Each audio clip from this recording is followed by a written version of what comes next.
Monsieur le ministre de l'économie, le gouvernement, avec ce projet de budget, menace le niveau de vie des Français. 7,1 milliards d'économies sur leur santé. Nouvelle baisse de crédit pour l'agriculture. Baisse du pouvoir d'achat des retraités. 4 000 suppressions de postes de professeurs. Moins 7,2 milliards pour les collectivités territoriales. Pour la Poste, la coupe est rude. Moins 110 millions par rapport à l'année dernière. La Poste assure pourtant des missions de service public fondamentales. Aménagement du territoire, service universel postal, distribution de la presse et accessibilité bancaire. Le facteur, c'est une visite quotidienne, un sourire, un repère pour de nombreuses personnes isolées.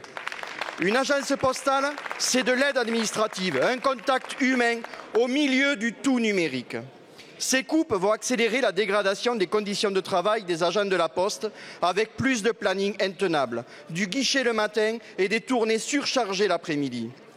Ils ont pourtant un haut sens du service public et ils le tiennent à bout de bras.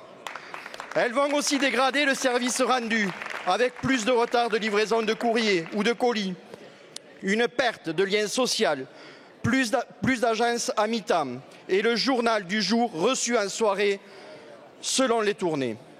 Les reculs du service public se cumulent avec des territoires qui voient tout disparaître. Les citoyens des zones rurales comme l'Aveyron, des quartiers populaires ou des Outre-mer ont droit à leur part de République, au service public, à bien vivre au pays.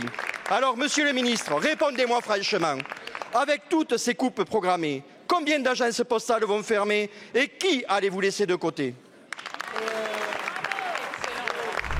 Vous l'avez dit, la Poste, comme tous les services publics, toutes les administrations publiques, il y a eu des questions dans ce sens tout à l'heure, va participer à l'effort collectif de réduction de nos déficits publics. C'est un intérêt collectif, c'est un intérêt national et nous en avons tous besoin. Vous l'avez dit, c'est un peu plus de 100 millions d'euros qui sont demandés en économie à la Poste sur les 4 missions de services publics.